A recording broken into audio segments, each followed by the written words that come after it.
आज मेरा press club में आने का मुद्दा यही है। ये जो है बहुत बड़ा मुद्दा है। स्कॉलरशिप इशू को बचपन से आप लोग ने देखते आया होगा। जब से हम लोग कॉलेज से आए स्कॉलरशिप इशू आते जब दिल्ली का प्रैक्टिस होते गया, तो अभी जो है क्या करते हैं, उस दिन हम लोग ने रैली किया है, परमानेंट सोल्यूशन का मांग किया था। लेकिन अभी सरकार क्या कर दिया कि हायर टेक्निकल जो इसको संभाल रहा था, लेकिन इसको क्या कर दिया कि उसको जो है संजीदा को वापस दे रहा है। मतलब ये जो स्कॉलरशिप इशू को, स्कॉलरशिप जितना फंड है वहाँ से आपको डिसबर्समेंट होना है बल्कि वहाँ वापस दे रहा है। हालांकि वो संभलता था संजीदा शुरू से, फंड भी उसका ही है, लेकिन जब 2016 और 17 में उसका ऑलरेडी गंडोगोल होने के कारण से जितना स्टूडेंट फटर्निटी फाइट करने का बाद जो हायर टेक्निकल दिया था उसमें, तो अभी फिर से जो है हम लोग जब परमानेंट सोल्यूशन का बात किया तो सरकार क्या कर दिया कि वहाँ पे ट्रांसफ़र कर रहा है। तो ये ट्रांसफ़र को हम बिल्कुल भी हम नहीं मानता है। क्यों बोलने से, ऑलरेडी जिस डिपार्टमेंट को हम लोग भरोसा नहीं किया था, ऑलरेडी गंडोगोल हुआ था, उस डिपार्टमेंट को कैसे दोबारा भरोसा करेगा।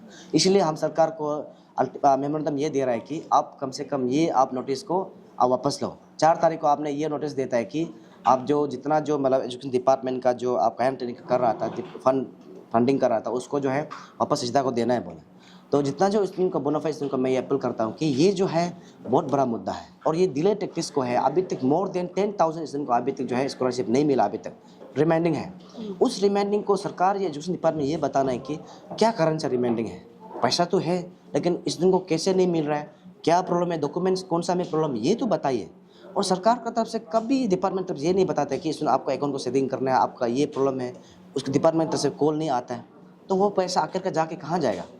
जिस ज़रूरतमंद समय में स्टूडेंट को आपका फ़ंड आना चाहिए, जैसे एग्ज़ाम होता है उससे पहले रेंट फ़ी देना होता है, हॉस्टल फ़ी देना होता है, और इसलिए ये स्कॉलरशिप इतना इम्पोर्टेंट है कि स्पेशली हमारे मिडिल क्लास लोग के लिए, उस लिए हम लोग बात करते हैं। इसलिए एजुकेशन डिपार्टमेंट और इससे गवर्नमेंट को हम ये मेमोरेंडम देगा कि मंडे को कि आप ये ऑर्डर को रोल बैक करें। अगर रोल बैक नहीं करता है तो आपका फर्दर आप जो हम लोग स्टेप होता है आप लोग बिल्कुल हम लोग को नहीं बोलना है। यही है सरकार। तो आप क्या लगता है सरकार कहाँ पे लाइक फेलियर हो रहा है कि जो 10,000 स्टूडेंट्स का अभी भी मतलब ये लोग को अभी तक नहीं मिल पा रहा है स्कॉलरशिप, आप ये बोल रहे तो 10,000 में ऐसा है, कुछ लोग का बोनाफाइड का प्रॉब्लम है जो उसको बिल्कुल नहीं मिलेगा, वो भी लिस्ट में इंक्लूड है। लेकिन कुछ लोग का ऐसा है कि पैसा भी है, सब कुछ डॉक्यूमेंट्स ठीक है, बस उसको क्या है कि अकाउंट सीडिंग नहीं किया बोल के। और इसलिए मैं सरकार को बताना चाहूँ, अकाउंट सीडिंग जहाँ दिल्ली में पढ़ने लगे यहाँ आके सीडिंग नहीं कर सकता है, उसके लिए कुछ अल्टरनेट तो निकलना है। तो पैसा को आप कहाँ यूज़ करेगा, जैसे कि ऑल ओवर वर्ल्ड में या इंडिया में कहीं पर अरुणाचल जो आपका जितना जो सिल ट्राइब है, जो अरुणाचल का सिटीजन है, उसको स्कॉलरशिप मिलने का हक है। तो वो पैसा जो है दिल्ली से आके, मुंबई से आके, तो अरुणाचल में आके करेक्शन करने से कितना लॉस होगा। इसलिए ये सिस्टम को और ये अकाउंट सीडिंग करना है, अकाउंट प्रॉब्लम ये भी तो नहीं बताता डिपार्टमेंट, ये करो भी सजेस्ट नहीं देता है।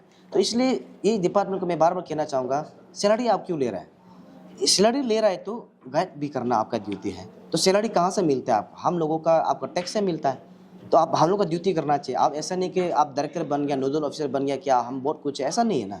आपका सैलरी हमारे तरफ से आता है, तो ओबियसली और स्पेशली स्टूडेंट का जो पैसा को आप लोग बिल्कुल भी मतलब उसको मजाक नहीं सोचना है, बहुत यूज़फुल होता है। इससे लोग ग्रेजुएशन करता है, इससे लोग डिग्री कर रहा है, इससे लोग अभी ये स्कॉलरशिप स्टाइपेंड से लेकर बहुत लोग अभी नौकरी में एफिशिएंस में जो आप जो एग्ज़ाम इंटरव्यू दे सकता है। क्यों बोलने से उसी से पढ़ाई होता है, उसी से हॉस्टल बैठता है, उसी से रेंट बैठता है, ये पैसा जो बहुत इंपॉर्टेंट है। आप ऐसा क्यों लगता है कि सहजता को ये सरकार लोग इस चीज़ को नहीं करना चाहिए बोल के, आपका क्यों ऐसा रीज़न लाइक इसलिए? सबसे पहले तो डिले टैक्टिस तो ये सजीता डिपार्टमेंट से शुरू हुआ है।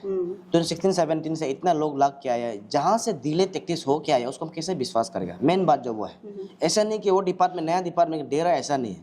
ऑलरेडी वहाँ गंडोगोल होकर 16-17 से लड़ के 18 को हायर टेक्निकल को दिया है। तो वहाँ जब देने का बाद तो अभी चलो डिले टैक्टिस यहाँ भी हो रहा है, लेकिन भी उससे बेटर तो ये संभल रहा था ना। तो अभी वहाँ में नया जिसको वापस दे रहे हैं, अभी हम लोग बिल्कुल भरोसा नहीं कर सकता कि बाद में वो क्या होगा। आज 2-3 महीने डिले हुए तो बाद में क्या पता, वो 1 साल का भी डिले टैक्टिस कर सकता है। इसलिए हम ये भरोसा इसलिए नहीं है कि जिस समय में नया डिपार्टमेंट नहीं है, ऑलरेडी वो डिपार्टमेंट गंडोगोल हो चुका था, उसको हम भरोसा बिल्कुल भी नहीं। इसलिए सरकार को अपील है कि उसको वापस ना दिया जाए, अब जो हायर टेक्निकल समय रहता है उसको रहने दे। वही आप तो ये इशू को उतारे हैं, आपके साथ जो विक्टिम्स लाइक जो है स्टूडेंट्स लोग आपके साथ दे रहे हैं इस चीज़ में, जिसका जो मतलब कोई भी इशू में ऐसा होता है कि जिसका जो दिल साफ है और जिसको जेन्युइन लगता है वो साथ देगा, और 100% तो कोई साथ देगा ऐसा कभी होता नहीं है। इसलिए जिसको जुनून लगता है आप साथ देगा होगा, और हम तो अपील तो कर दिया कि कर रहा है अभी भी, आप लोग इस चीज़ को मजाक मान लो। और स्कॉलरशिप इशू बिल्कुल भी मजाक नहीं है, क्योंकि हम इसको दिल्ली में 2 बार जाके वहाँ से एग्जैक्ट चीज़ को जाना है, और यहाँ पे पूरा गाइडलाइन है मेरे पास, और गाइडलाइन को चैलेंज कोई नहीं कर सकता। ये गाइडलाइन के हिसाब से पेमेंट होता है, ये गाइडलाइन के हिसाब से आपको ट्रांजेक्शन होता है। तो इसलिए आप जितना स्टूडेंट फ्रेंड्स को कहना चाहूँगा, बिल्कुल भी ये मजाक इशू नहीं है, इसको आप लोग बहुत हम लोग जो सीरियस से लेगा, आप लोग भी साथ दीजिए।